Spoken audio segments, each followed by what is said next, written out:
You know that cable bringing the internet and TV into your home? Yeah, it seems totally harmless. But what if I told you that a tiny little crack in it could unleash an invisible threat? One that could mess with everything from your cell phone call to the communications of a commercial flight passing overhead. Let's dig into how that actually happens. So, ideally, your cable TV network is a closed loop.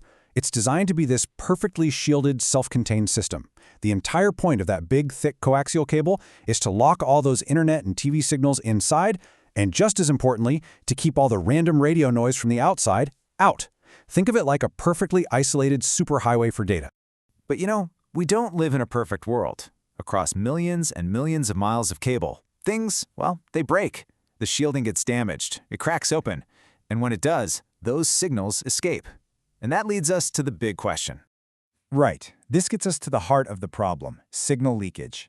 The moment those cracks appear, that closed system isn't so closed anymore. And believe me, it really doesn't take much. A simple little crack or an abrasion, just like this one you see here, is all it takes to create an opening. It's a tiny, tiny flaw, but one with potentially massive consequences. So what's causing these things? Well, it's hardly ever one big, dramatic event. It's more like the slow, quiet decay of infrastructure. Connectors just get loose over time. Moisture creeps in and causes corrosion. Gaskets get old and damaged. Cables get nicked and cut. And yeah, sometimes a squirrel just decides your cable looks like a tasty snack. It's all these little everyday issues that create the breach. And this right here is the perfect way to think about what happens next. When a cable starts to leak, it stops being just a cable. It basically turns into a rogue antenna, a mini broadcast transmitter. It just starts blasting all of its TV and internet signals out into the open air, polluting the radio waves all around it. Okay, so signals are leaking. Who cares, right? Well, this is where the real trouble starts. Because those leaked signals, they don't just fade away into nothing. No, they're broadcasting on frequencies that are already in use by some very critical services. First up, and this is the big one, aviation. The frequencies between 108 and 137 MHz are specifically reserved for aircraft navigation and communication. A strong cable leak in this range could, in a worst-case scenario, interfere with a pilot's ability to hear air traffic control. This is so serious, it's the main reason the FCC started regulating all of this in the first place. And the risk is so high. The rules are incredibly strict. The FCC says a leak signal strength can't be more than 20 microvolts per meter, measured from just 10 feet away.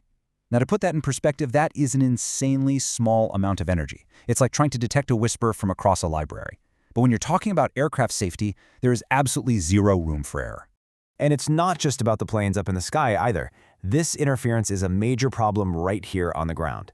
The 700 and 800 megahertz bands are what our first responders rely on. We're talking about the radios used by police, firefighters, and ambulance services. A leak here could mean a garbled message on the way to an emergency. And here's the one that's going to hit home for, well, pretty much all of us. That same 700 megahertz band, it's also prime real estate for 4G and LTE cell service. So that rogue signal leaking from a damaged cable could be the very reason your call keeps dropping, or why your internet suddenly slows to a crawl. It's a direct hit on the services we all depend on every single day. And the list, it just keeps going.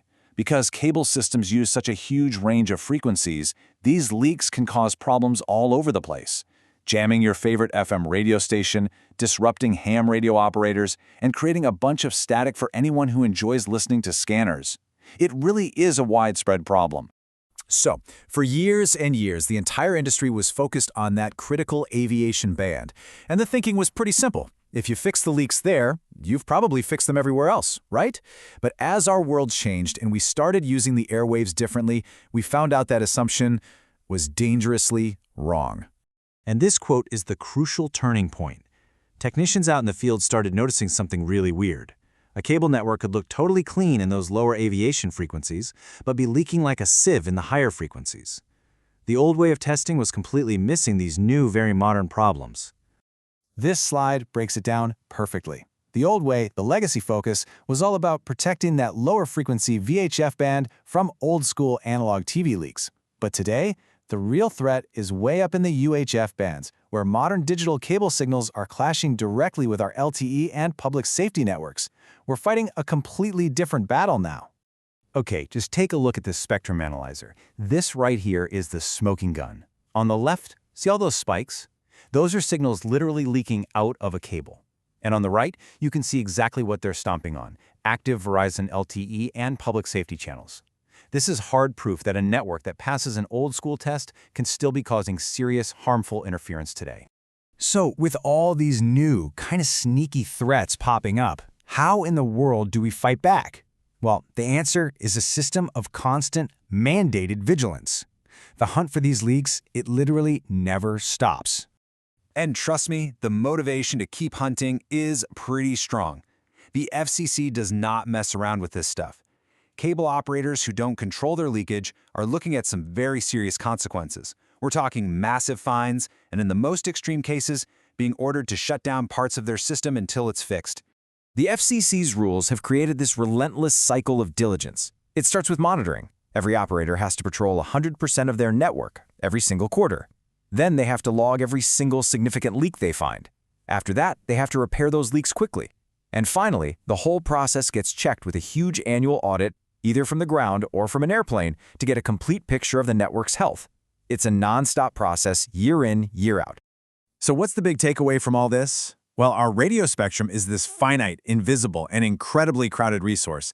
Every single service, from public safety to our 5G phones, is fighting for its own clean slice of the airwaves.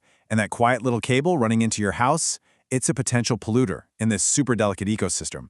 And that leaves us with a really critical question for the future. As our airwaves get more and more crowded, how do we protect all these invisible signals that our modern lives now completely depend on?